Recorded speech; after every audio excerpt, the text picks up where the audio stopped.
The statements we're about to show you are from the Holy Quran, and is said to be the official, unchanged, pure word of God, revealed over 1400 years ago. Claiming to be the word of God is a heavy statement, and without proof, or if a single contradiction is found within the book, the apparent word of God will be proven false. So without further ado, let's put the book to the test. In the 23rd chapter, titled The Believers, from the 12th to the 14th verses, God is said to give a detailed description of how the human being is formed.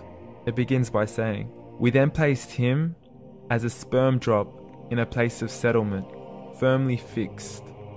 Then we made the drop into a alaqa." We will translate this word very soon. "And then we changed the alaqa into a lump. Then we made out of that lump into bones. And then we clothed the bones with flesh. Then we caused him to grow and come into being and attain the definitive human form." In the 21st century, we can now safely say that this verse is clearly describing the process of human development in correct chronological order. However, what we should be paying attention to in particular is the second stage, referring to the development of the embryo. The specific word used to describe the embryo in this verse is the word alaqa. The word alaqa, when translated into English, can mean three separate things. Firstly, a blood clot, or to be suspended, that is to be hanging or clinging to something, or thirdly and finally, a leech. Now, all three definitions don't come anywhere near what we perceive to be the human embryo. So, why are these words used, and what significance do they share with the human embryo? Can the embryo be described as a blood clot? Well, what do you think? In the 3rd week of embryonic development, a tubular heart joins with the blood vessels to form a primordial cardiovascular system, and by the end of the 3rd week, the blood is circulating and the heart begins to beat on day 21. The first thing that comes to mind in regards to being suspended or hanging is the umbilical cord. But we can't use that example because we are simply referring to step 2, before the baby has even formed. But we now know today that the umbilical cord is formed from the connecting stalk. And the connecting stalk is formed as soon as the embryo is formed.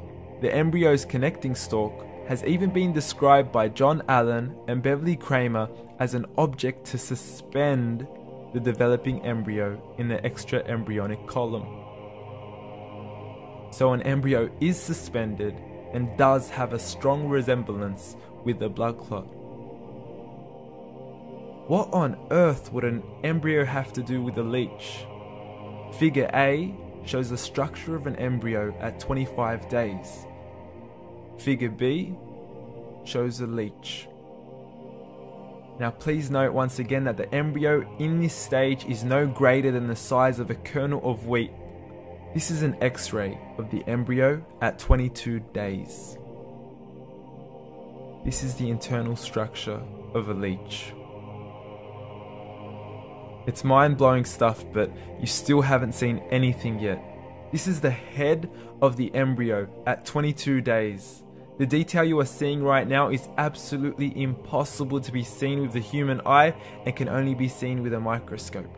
This is the back end of a leech.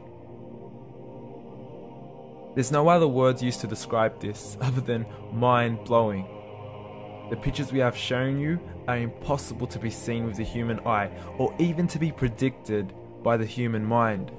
Once again, the verses we have shown you were revealed over 1400 years ago to a man who couldn't read nor write. Are these the words of God? Descriptions of the human embryo in the Quran cannot be based on scientific knowledge in the 7th century. The only reasonable conclusion is that these descriptions were revealed to Muhammad from God, from God, from God, from God.